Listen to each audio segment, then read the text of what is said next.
said, welcome. Welcome back to many of you. Thanks for being here. Thanks to the district staff and leadership who are going to be facilitating, co-facilitating, and note-taking this evening. My name is Ingrid Boucher. I'm here on behalf of the balancing enrollment process. I'm with Bloom Planning, or a Philadelphia-based pre-K through 12 strategic planning firm, and I'm really happy to be here.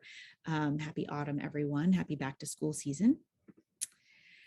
Before we go any further, if you've ever been in a meeting with me in particular, or with Bloom, you know that I like to start with a sense of purpose. So I just want to reground everybody in the sense of purpose of this process, of the balancing enrollment process, and that is to ensure that HCPS schools and programs maintain capacity utilization levels that are beneficial to all students, while also ensuring the sustainable allocation of district resources. And we know there's a balance of the tension between urgency and also the need to be really strategic and sustainable. And so with all of that and all of the input we've received to date and all of the data and technology we've been using, we're happy to be at this point and to be sharing this with you all and to get your input here today. So what are we up to today? Let's start with our session structure and intentions. So for the first few minutes or so, I'm going to continue this welcome. I'll set our expectations. I'll remind everybody where in the process we are. And then I'll hand it over to Superintendent Bolson, who's going to present his draft recommendations to make sure everybody's familiar with his prospective recommendations before going to the Board of Education. And then, like I said, the majority of our time is going to be spent in facilitated discussion groups to provide opportunities for you all, for community members, to provide input and feedback to the superintendent's recommendations before they are presented to the Board of Education. A couple of helpful notes along the way. Right now, this is listening only, and then during Superintendent Bolson's presentation, that's also a listening only segment. We're going to allow him to get through his remarks and his comments, and then we'll have that time in discussion in our small groups. For those who cannot or choose not to stay for the discussion groups, I will make an electronic survey available at that point after Dr. Bolson's presentation so that you can have access to answering the same questions that the group facilitators are going to be discussing. So just know that's coming.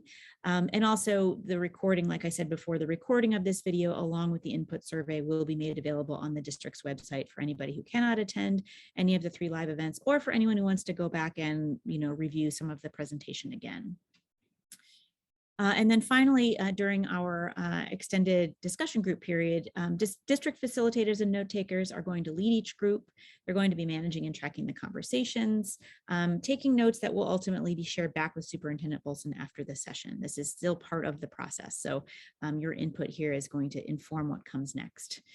We will have additional district leadership. I'll highlight those folks in just a moment, who will float through groups to hear and potentially answer questions as you go. And then just so you know, the session is over when your small group is done. So there's not going to be any reconvening back in the whole group. When it's done, it's done. And you're welcome to have the rest of your evening. So we invite you to keep some mindsets and sort of norms of engagement in mind. So first of all, we invite you to keep the needs of students at the center of this work, to be fully present, to respect one another, our timeframes, our shared airspace, and our process, and to stay in a learning and solution mindset. And remember that we are all in this together. And I can't imagine that I have to convince anyone in this meeting that there's hardly a more dynamic space right now than public education and district education. And so having the urgency and compassion and sense of solution orientation is really critical to this process. So thank you for bringing that with you. And then some suggestions for engagement. Listen through the presentation, save your questions for your group discussion. So feel free to take notes as Dr. Bolson is speaking. You're welcome to have your video off. If you are departing after the superintendent's presentation, remember, I'm going to put a link to a survey in the chat. Pick that up before you go, or else you can go find it on the district's portal down the road. If you are staying for the group discussion, please turn your video on at the transition if you do have video capability. The groups are going to be hopefully about 6 to 8 people, so it's nice to have a kind of a conversational atmosphere there. And then, like I said, leave the event when your group discussion is finished. We will not be reconvening as a whole group. If anyone has any technical problems or questions in the meantime, feel free to chat myself or Zaire Martin, my colleague here at Bloom, and we'll be happy to help you out. All right, so one reminder here about what is the process. So hopefully many of you know, or maybe this is just a refresh. This process has been a multi-month, highly structured approach to data analysis and stakeholder engagement that will result in informed, relevant plans for Harford County Public Schools. Our timeline is here and we've stuck to it. So back in October, December of last year, we were in this initiation phase, gathering data and analysis. Our colleagues at Flow Analytics were really critical to that part of the work. And then the second phase here as well, with the option development work. We worked with an advisory team across many hours of deliberation and debate and contribution and consideration. There were community surveys. We had some community education forums. And then that all informed the recommendations that went to the superintendent back early in the summer. Since then, Superintendent Bolson has crafted his set of recommendations based on those inputs, and that's what he's going to present to this evening in advance of him going through the Board of Education recommendation process. And he's going to talk more about what happens next, so I'll leave that to him, but keep in mind this is ongoing, and there are still kind of processes within processes that are happening as the work merits. Some of you may know too that we were operating with a set of guiding principles as we were doing some of the original work and even still now. These guiding principles were developed with district leadership input. They were reviewed and approved by the Harford County Public School Board of Education at its December 21st, 2020 board meeting. So there's more context there for you. And these were the principles that we really invited, especially the advisory committee members, to really heed and abide by. And I will say, as somebody who was present at the community education forums as well, I was very impressed with community members, parents, staff members, interested folks who came in who were really well versed in these principles and who really appreciated that sometimes there's tension between the principles, depending on which one you're prioritizing over another. And that's part of what has made this process an art as well as a science using the data and technology we had available through Flow Analytics. So I'm not going to read through all of these, but I am going to put them up and give you a few moments just to refresh or to see them for the first time perhaps, and know that these principles were what we took very seriously in the course of getting to this moment in this process.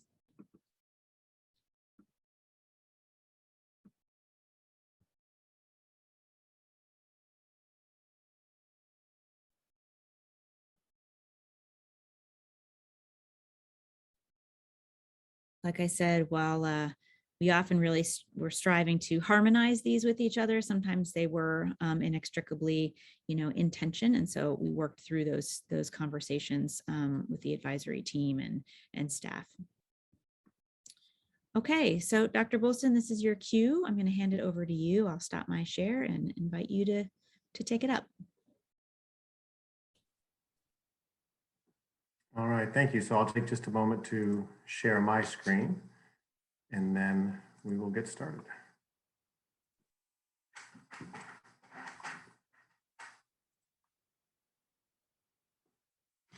All right, so this evening, before I begin my comments, I'd like to start with a few thank yous. I would like to thank our Balancing Enrollment Advisory. They invested many hours in the preliminary recommendations that came out, and they had some very difficult questions to address, and they had to put some hard options on the table. But that work has really laid the groundwork for us getting to the place where we are now with this recommendation. I also want to thank the teams from Flow Analytics and from Bloom helping us manage this. They've been a tremendous resource, very organized, with a great process that has allowed us to move through this, stay on track while addressing these hard questions. Thank the Board of Education for their ongoing participation. They have read many emails, taken many calls with feedback to this process. I'd also like to thank our operations team. Many of them you've met in previous presentations, led by Cornell Brown with Missy Valentino and Chris Morton.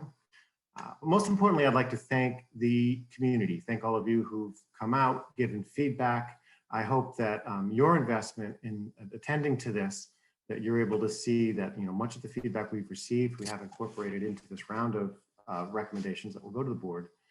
But your participation in this has been absolutely essential. So thank you to the community for your participation. And one last thank you for tonight is to thank our facilitators who are here to work in the small groups, and you'll be meeting them in a little bit. So with that said, let me move on to just a quick reminder of the reason for engaging in the balancing enrollment process. We've had slow but steady increases in enrollment over time. Now, up until COVID, where we experienced, like other districts in the country, we experienced a little bit of a contraction. But even the very beginning of this year, we're seeing a pretty big resurgence of enrollment. So in some cases, we're above enrollments that we saw in 2019. One of the other things that's adding pressure to our capacity issues in our schools is the increasing special education needs. And what's happening there is we offer more services and we offer more programs for special education. A special education program tends to use up a disproportionate amount of school building capacity, because a classroom that might have served 25 to 30 students in a general ed setting may only serve 8 or 10 students in the special education. And it might take multiple rooms because some of the programs have some very intensive building needs in addition to, so that we're able to serve the students in the manner we need to. So that's one of the things that over time contributes to actually the capacity of the buildings becoming a little bit smaller, because we're offering different, more robust programming. Another thing that's happening across the state of Maryland is the increasing introduction of full-day pre-K. One of the things that's happening with the blueprint legislation, also known as the Kerwin legislation, is that we're moving toward much more robust pre-K offerings, and there'll be an expectation that nearly all of our schools are seeing full-day pre-K in the upcoming years. And again, that will also cause the buildings to share more, to eat into the capacity of those buildings also, as we're serving essentially an entire new grade level of students. And then one of the other issues, particularly unique to Harford County, is the development envelope, the growth envelope, in that it's concentrated our issues with regard to building capacity and overcrowding into a small part of the county. And so what we see is our schools that are more overcrowded are within the growth envelope, and then our schools outside the growth envelope actually have more capacity. But our challenge is we can't move the schools to make those seats more accessible to the students. So we run into some challenges in addressing that circumstance for the county. So that's just one of those are the many things that contribute to the need for balancing enrollment. An additional detail is the adequate public facility ordinance. What this is really a protection for the school system and for the schools, that if the schools within a catchment area go over capacity, if they exceed 110% of the state rated capacity within 3 years, that the development in that area is paused until the capacity issues in the schools can be addressed. And so that's one of the things we're constantly watching. We work with the county to keep an eye on these kinds of things. And as of 2019, prior to the beginning of this process, we had 5 elementary schools who were above the state rated capacity limits. And of course, Bel Air Middle School, and that's one we're going to talk quite a bit more about this evening. And in fact, it was in 2019 that Bel Air was added to the list, which really increased the urgency of this process. Ingrid reviewed this in her slide, so I won't spend long on it. This is the process we've been following, and we have stayed on track. As she indicated, we're on step 3, where my recommendations have rolled out. The expectation is that I will make a presentation once we've had these public input sessions. We've gathered the feedback from any adjustments that we feel need to be made based on the input we received. I will then make a final recommendation. I'll update anything we have here, make a final recommendation to the board in October, and then they will essentially own the process until February, when they have to vote, so that we can move into step 5, which is different on our slide. Step 5 is the implementation phase, and we intend to begin that in the fall, this coming fall, September 2022. But implementation, as you'll see through the recommendations this evening, will continue through the fall of 26, and I'll get to the details of that in just a moment also. So let's move into the recommendations. We have 4 recommendations I'm going to share with you this evening. The first is about addressing middle school capacity. The second is elementary capacity. And then we have a recommendation about how we will plan for future growth. And finally, the 4th recommendation we'll be looking at some policy and procedure adjustments we may want to make to improve our ability to address capacity issues in the future. So let's move into recommendation 1. Our most acute capacity challenge in the district is at Bel Air Middle School. It is our most overcrowded school. And I would say, while we always look at capacity, we're concerned about buildings being over capacity. We've reached such a critical capacity issue at Bel Air Middle that it's actually becoming much harder to deliver the type of instructional program we want to deliver. And it's for a variety of reasons, but we have so many students there. It's actually got to the point where the class sizes have increased, but it also puts great pressure on any of the common areas, hallways, cafeterias, libraries that are shared by all students. And so this is really one of the most urgent issues, and that's the one where this is the one issue where we're going to actually move students this year to address our capacity issues there. So very quickly, there are 3 change areas described in how we address the Bel Air overcrowding. And so MHS 6, which you can see on the right side of the map here, this little hatched area on the right side, that moves students from Bel Air to Southampton Middle School and C. Milton Wright High School. MHS 7, which is on the left, so the northwest left side of the map area, is students moving from Bel Air to Fallston Middle and High. And then there's one small area, MHS 14, where we're actually taking some Southampton students and moving them back into Bel Air. It's just a small number of students, but that helped us with the transportation and some other issues there. And so what we see in the chart at the bottom is that if we don't make these changes, Bel Air Middle, you can see, is at 116.3 based on the 2019 enrollment, and is projected to go up over 120% by 2026. So we know we need to make that change. We can't sustain that capacity through the next 5 years. So the recommendation that we've presented here will leave Bel Air Middle still quite full, but not over capacity. And this year, this year would bring us back to 96%, and with the idea that our projections indicate that we'll still be under 100% capacity in 2026, but we'll be getting really close. Now, the high school capacity, we need to move those students so we keep the feeder patterns consistent. But Bel Air High School is fairly full, but with this change, we'll keep the capacity at the high school in an appropriate place. I don't see major pressures on our high schools. We have more capacity in our high schools around the district, so I don't see high school being a huge concern, but we do want to move the students so we keep those feeder patterns consistent for the middle and high school students. So they would be part of this move also. Additional, the next step to addressing some of the middle school capacity, there were recommendations that had students moving in 2 directions from the Fallston area. And of course, we've removed those recommendations. So with the move of the Bel Air students to Fallston, all students who are currently at Fallston will remain at the middle and high school there. And we believe we can accommodate this increased enrollment with the existing facilities, but there's one thing we need to watch that might create sort of a unique circumstance. By moving the students from Bel Air to Fallston, that's the one move we can make, because in the Bel Air area, there are a few other places to send students that keep them in capacity. This allows us to not need to move students out of the Fallston area, but once we move those middle school students into Fallston, we see that we will start to get over 100% capacity. In fact, with the move recommended here, we'll be looking at about 107% there. That doesn't trip the APFO, but it is something we need to watch and mitigate. So one thought is to leave all the students in the middle school and address some of those issues for now with portable classrooms. But one of the alternatives that we don't expect to move into in the first year, in the fall of 22, but we are developing an alternate plan for, is the high school has a great deal of capacity available. So you can see under the current model that the functional capacity of the school is over 1,500 students, but we only have between 1,100 and 1,200 students enrolled in the school at this point.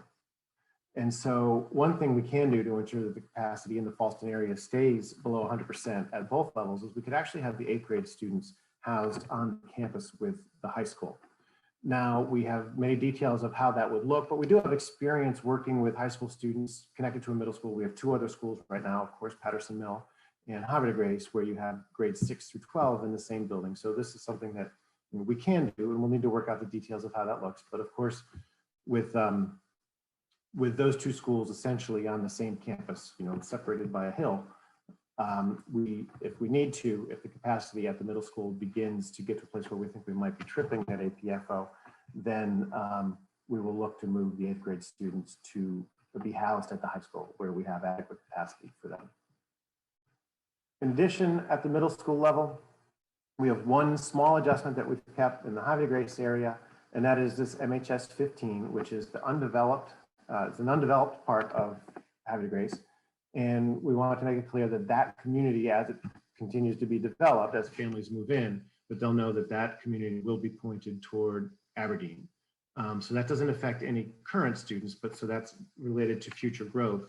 But all the other recommendations with regard to moving students, in or out of Havre de Grace at this point, we've not included them in the final recommendations. So it's just the future growth that we're looking at there. And there's another Havre de Grace detail I'll get to in a moment. So also with the middle school, we've talked about Bel Air. The other middle school in the county that is over capacity is Patterson Mill Middle School. But of course, Patterson is a more unique situation as it's co-located with the high school. And currently with the Maryland Department of Planning, those 2 schools are considered separate schools and they have a separate capacity. And so as we've learned through this process, that the middle school is over capacity, but the high school has available capacity. And so we're going to be working with the Maryland Department of Planning to develop a single facility capacity, see if they'd allow us to look at that building essentially as one school. And we'll have to do some moving to make sure that the middle school program doesn't impinge too much the capacity of the high school. We already have a couple of classrooms in the high school used by the middle schools to offer certain programming. But if we're able to work with MDP to create a single facility capacity, that would leave our total facility within acceptable ranges through 2026. So we may need to utilize portables in some places so that we have room to do our sort of specialized programming. And so again, those are details we will work through to make sure that we have plenty of space on that campus. So that moves us to recommendation 2. And this is one of the more, this is one of the things that the advisory did not have the opportunity to investigate. And this is one of the things that's made a significant change to the overall plan, having moved from the advisory recommendations to my recommendations, is the plan to build an additional school in order to address elementary capacity. Our challenge with our elementary schools is district-wide. Our elementary schools, we are using currently about 93% of the overall elementary seats. And what that means is, well, we have some variance. We have some schools that are well under that, but we have some that are well over that. Overall, there isn't a ton of room to move students around. So the work we were doing with the recommendations, we were looking for a way to do this, not certain if we'd be able to build a building. So we wanted to look at what we could do with our existing capacity, but we heard so much feedback and there were so many concerns that the moves we were making were really such minor adjustments, but were having a big impact on families that it became evident that we need to push to open an additional capacity, which will give us sort of a longer benefit from this process. Now, the challenge here is how we do this in the context of our capital priorities. And so what we are proposing at the last board meeting, the Board of Education approved the Campus Hills site for the John Archer School rebuild. So John Archer School was next in our capital projects list to have a new school. And we assessed a number of sites, and the Campus Hills site really was the best choice for where we would like to move John Archer. But one of the challenges with that site, one of the reasons it wasn't ideal, was that we really want to have our special education students who we serve in the John Archer School to have access to non-disabled peers through a more traditional school on the same campus. One of the important things in the world of special ed is to provide wherever possible opportunities for disabled students to interact with non-disabled peers. And so the fact that there wasn't a comprehensive school alongside John Archer in the original plan was one of the things that we felt we needed to address. So this really helps us in two ways. Our plan is to build, along with the John Archer School, an elementary school that's attached or co-located on that property. And that school we're expecting to build for a capacity of approximately 700 students, which for those of you who are familiar with it, is sort of similar to our plan at Red Pump Elementary. So we have a school of a similar size there, co-located with John Archer. And that would allow us to do a couple of things. One, it addresses our elementary capacity issues. And so later, we, of course, when that school opens, we'll have to move students into that school. And we have some plans for that.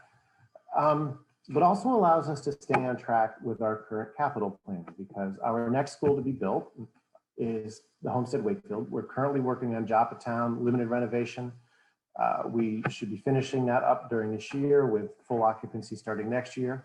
The beginning of the construction project at Homestead Wakefield begins next year, 2 years for that. And then the next project down the line is the John Archer School. So we feel that this keeps us in line with doing one major renovation or project at a time. But of course, we'd be doing a slightly larger project doing both John Archer and elementary at the same time. And then just in talking a little bit about that capital plan, our current sequence is Homestead Wakefield, John Archer, and then William Packer Old Post. The plan is to stay on track for the William Packer Old Post Road site. So again, we don't bump any schools from the current sequence. We just add this elementary to the project for John Archer. Now, we will need to, when that school opens, we will need to move students in to start filling that school. And that will mean revisiting the elementary school boundaries so that we now incorporate this new school. And so we will have to revisit many of those balancing enrollment advisory recommendations, but they'll have to be adjusted now to accommodate the fact that we're looking at additional 700 seats at Campus Hills. And so we have draft recommendations around that, but our suggestion now is that we don't want to move students in this coming fall, only then to have to move them again 4 years from now when we open a new school. So rather than deal with that disruption for the elementary students, and we heard a lot about the concerns about doing it this year, it has been a very challenging year. So this is one of the ways we feel like it makes more sense to defer those moves until the fall of 2026. And so then we'll be revisiting that, updating the attendance area. And we'll, of course, we'll know what enrollment looks like, the enrollment trends that have changed post-COVID and what we've seen as people return to our schools. So fall of 2026, and we've decided that all elementary moves would happen then, because we still do have some moves that we feel need to be done to balance enrollment a little bit. Some of those aren't impacted by the new building, but it just made more sense to keep things simple across the board, that any elementary moves we do propose will begin fall of 2026. That gives our current students the opportunity to remain in their schools. And so essentially only this year's kindergartners would be affected by any moves. So I'll talk a little bit about what we will confront when we get to that. So the third recommendation has to do with planning for future growth. One of the areas which we have to watch very closely is Havre de Grace, because there is a great deal of development planned in that area. So we've taken a very close look at what's planned there, what we need to consider. None of the moves right now make major changes, but we have a number of things we can do to consider how to deal with development in that area. This particular chart shows the current enrollment. You can see in the brighter green at the bottom of the table here. This is the 2019 enrollment. And then the blue line, the sort of the dark blue line in the middle, is the capacity of those buildings. And so we know Havre de Grace Elementary School is already over capacity. But if we look at the potential development that's planned in Havre de Grace, you can see where we expect our school capacity to be in by the end of this 10-year cycle, where we have some of the preliminary development plans. So we know we need to be carefully watching the capacity in those areas. So our third recommendation is to request that the county consider obtaining property that would be able to house a school. So just like in this current case, we own the Campus Hills property that we're proposing to build a new school on for John Archer and the new elementary school. We've had that for a number of years. The county actually owns it, but that's, it's there for the school. So our third recommendation is to recommend that the county obtain property somewhere in the area that will allow us to address future capacity issues. And that's something we'll reassess as we keep an eye on this development in the community of Poverty Grace. And the second part of recommendation 3, planning for future growth, and I touched on this a little, this is the top 3 lines of this table are our current capital project priorities. So you see, as I indicated, Homestead Wakefield is here. The new combination John Archer Elementary School would be next, with the William Paca Old Post Road Elementary School replacement coming next, beginning with the construction beginning here in the fall of 26 after we move students into the new John Archer Campus Hill site. What we are recommending is that our next major project on this list be a Bel Air Middle School addition, modernization. We don't know if that would need to be a replacement. We may look at just a larger renovation. And what we'll need to assess over the next few years is whether we need to add capacity in that building. But we do know it's one of our older buildings and it is very much ready for a number of updates. And so our part B of recommendation 3 is to add Bel Air to our list, which currently ends with the William Paca project. So let's move on to recommendation 4.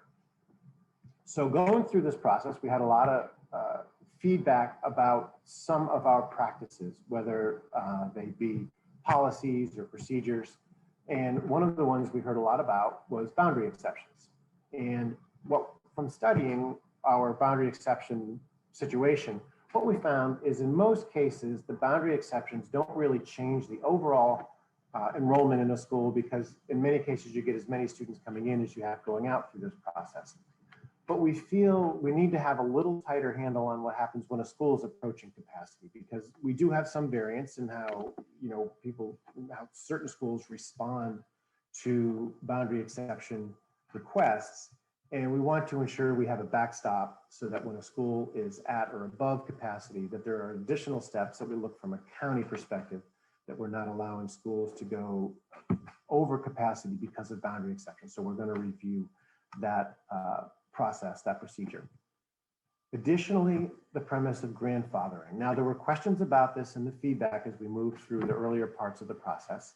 What we are proposing is that for the elementary moves that would begin in the fall of 26, that in the new school attendance area, so where we build that new school, all of the current students and younger siblings may continue at the school where they're currently assigned, which means that the only students who go into that new school are kind of new students to that area. So if they weren't attending a school prior to that, so it's new enrollments, but so we expect that to be sort of a slow growth of that school.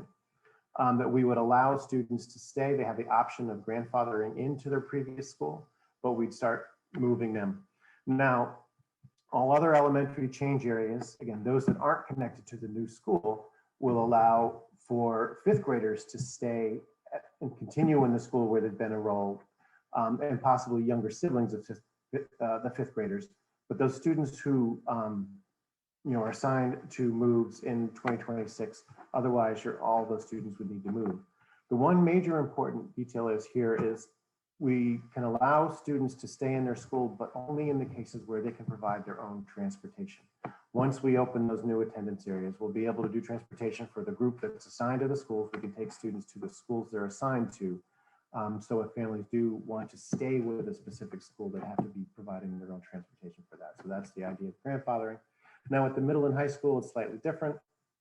The 8th grade students, and so this is for this year's change, the 8th grade students and younger siblings already attending the middle school may continue at the school where they're currently assigned. So we'd allow the 8th graders at Bel Air, for example, to stay at Bel Air and not move if they can have their own transportation back into Bel Air.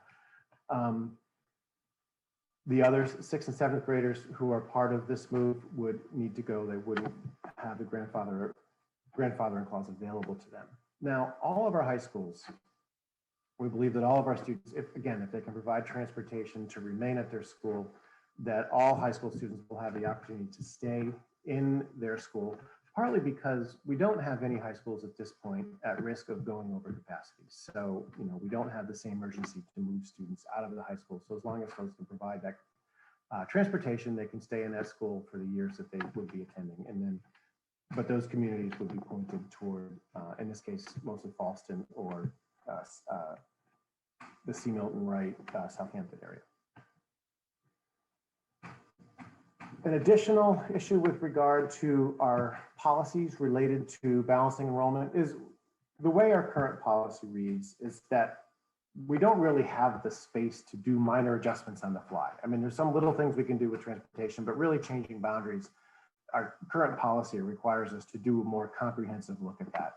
And that may not always be necessary. So the recommendation is that we as a board, as a system, review the existing boundary adjustment policy to see if there's ways we can create a little more flexibility to make sort of smaller, more nuanced changes as we go so that we don't always have to revisit this from a whole system view. So that's just another adjustment that we need to make internally with our policies. And so last slide, this brings us to the timeline that we're recommending. This is just a summary. So September 22, this coming fall, we'll be implementing the changes that essentially that move the students out of Bel Air Middle School and into either Southampton, C. Milton, or Fallston Middle and High. So those changes go into effect September 22. In February of 23, we need to have the feasibility study completed for the combination special education elementary school at the Campus Hills site. Then within a year or a little bit of more than a year later, we'll have the design for that site done. And then with the idea that construction would begin by June of 24. And that, of course, is the timeline when we're finishing up the Homestead Wakefield project. We begin the Campus Hills project with the idea that new students would enroll in February 26. Now, in this time frame, we'll need to, somewhere leading up to February 26, or I'm sorry, leading up to February 26, we'll need to engage in the process to determine finally the boundaries for elementary school. The board will need to vote on them as they'll be doing this coming February for the current recommendations. I expect that we won't go through quite as extensive a change because we'll be looking at recommendations that we've already worked through. But then in September 26, we'll open the new school and students in the elementary assignments will take place at that point. So with all of that said, this has been a quick run through. We're very much looking forward to your participation in the conversations tonight. You have facilitators to help you walk through kind of your first reactions to this. And one thing I would say is, boundary changes, they're something that we constantly need to be looking at. No school assignment is forever. This is not a completely static process, but I do hope that as we've worked through this process, we know it's been a very long process and in some cases has created a fair bit of anxiety as we put different proposals out there. But I hope what you're seeing in these recommendations is we're hearing the feedback. We haven't made every change that everyone wanted, but I feel like these recommendations really do address a lot of the concerns that we've heard about over the last few months. So we're still looking for your feedback because the final decision won't be in place until that board votes this coming February. And so again, thank you for your participation. Thank you for your attention to this. We absolutely value your feedback and we look forward to hearing more about this as we move toward that February vote. So have a great night. Thank you all. Thank you to the team. And I look forward to popping into the small groups as we move forward. Thanks very much, Dr. Bolson. I'm going to show a slide or two. So in just a few moments, we are going to transition into our discussion groups. We have you grouped and we'll launch you in just a few moments. If you are deciding to leave the session now that the presentation is done, you are welcome to do that, although I'd welcome you to stay. It's going to be a nice intimate couple of groups for chatting and really sharing ideas and thoughts. So do encourage you to stay, but if you would like to go ahead and grab the survey, whether you stay or go, it is currently now in the chat. So feel free to access that. Just a quick preview of our discussion groups. Looks like we're going to have 2 breakouts. Each group is going to have a district staff facilitator and note taker. And as I mentioned before, Dr. Bolson and Cornell Brown and Missy Valentino are going to be floating and present to answer questions as they come up, in addition to whatever the discussion holds. Again, myself, Ingrid Boucher, and Zaire Martin, my colleague, are here to help with any technical questions and to get people into groups as needed. Here's a preview of our discussion questions. We're going to be asking you your thoughts, what you like and what you're concerned about when it comes to the elementary school recommendations. We're going to ask you the same sorts of questions about the secondary school recommendations, so middle and high school. Then we're going to ask how much you would support the use of portable classrooms for some specific uses that they'll talk about in the breakout. And then a conversation about policies and procedures. Which ones should HCPS reevaluate as part of this process? And then a kind of a longer term, well, maybe not, maybe for some it feels more immediate, and it is more immediate, but in mid and longer term question around development. And as development continues in certain areas of the county, what would you like to see HCPS and local leaders do to address school capacity concerns in the future? So that's going to be the thread. You may answer those questions quickly and then go on to other conversation that's relevant. That's totally fine. And again, as I mentioned, once your conversation comes to a conclusion, you are welcome to go. We will end the whole session at 8 o'clock regardless. So you've got well over an hour now for discussion, and we're going to go ahead and open those groups up in just a moment. So thank you. If I don't see you again this evening, have a lovely evening, and thank you for your contributions and participation.